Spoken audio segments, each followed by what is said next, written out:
Hi everyone, it's Rio Cloudsick. In today's session, we'll look at some slight changes around SSPR and the unified audit log within Microsoft Entra ID. But to kick things off, what is SSPR? Well, SSPR for short is Self-Service Password Reset, and it alleviates and removes the burden on your own internal IT support team and service desk teams in regards to resetting passwords for your end user accounts. From an end user perspective, all they would need to do is navigate to a URL, which is aka.ms/SSPR, which looks and feels similar to this page, or is this page, in which they can type in their email, their username, or alternatively, the user principal name, and fill out a captcha, and then they will select next. Once they've selected next, it will take them to where they can reset their password, and they can reset their password using a second authentication method, albeit that be an SMS or phone call or a one-time passcode. So that's self-service password reset. But there have been some fundamental changes around the audit login within Microsoft Entra ID for SSPR. So prior to January, there was no audit logs in regards to SSPR enablement, configuration, adding additional authentication methods. Microsoft have listened to the wider audience and have now enabled this in Microsoft Entra ID.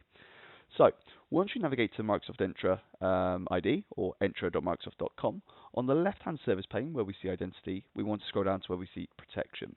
And here we see the option for password reset. This will take you to the SSPR service blade, where of course we can enable SSPR for certain individuals within our organization, of course defined within Microsoft 365 security groups. Alternatively, we can do a all-in or nothing approach where we can enable it for the whole organization.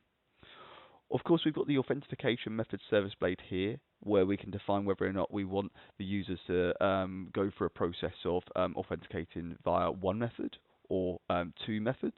And of course, it's a tick box exercise from this perspective where we can enable, email authentication, mobile phone authentication, mobile app code. From my perspective, in regards to SSPR, probably the most secure method within this list itself is the mobile app code.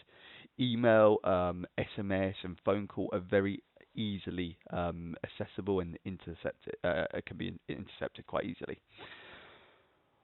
On the registration page here, we've got the option to require users to register when signing in. So as and when a user enters their credential upon next sign-in, or if it's first time setup, they will be asked to register their authentication methods. And of course, you could define the number of days also before users are re-asked to kind of reconfirm their authentication information. And that tends to be on a 180-day periodic rotation. There are notifications around, notifying users on password resets as and when their account has went through the process of resetting their password. And also we can notify admins when other admins in your organization, i.e. the global administrators, security administrators, reset passwords. Because of course, they're a point of entry for most threat vectors. As we know when we look at the defense in depth chart, identity and access tends to be our second layer, but from my perspective, it is now the first layer in regards to point of entry and security and general exposure. Therefore, we want to make sure those accounts are secure, and we're not just being reactive, but also we're being proactive in regards to reviewing identity and access. Now, in regards to today's video, we're looking at the audit logs. And the audit logs, like I said, pre-January or prior to January, didn't record anything around self-service password reset. We've now got a service option for self-service password management, and you can see here there are two entries. The first entry was me, of course, enabling self-service password reset. The second entry here we see is me disabling self-service password reset, and you could, of course, see this now in the Microsoft Entra ID audit logs, and you can see the status reason, which is the settings have been modified within the SSPR service blade, the type of activity, whether or not it was successful or failed, and who did it and at what time. So from this perspective, this was just me toggling to all, and then once again toggling back to none. And this is being pushed out through mid-January to tail end of January, right? And this will look at stuff like configuration, including enablement or disablement of SSPR, and all of these will result in an audit log entry within Entra itself.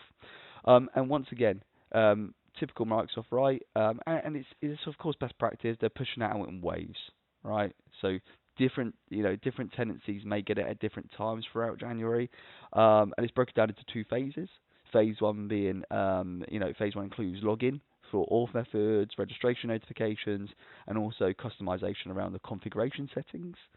Phase two includes login for your on-prem integration, right? What we're looking at there is, where we've installed the agent on our on-prem domain controller, and we're conducting some sort of password write back to our on-prem.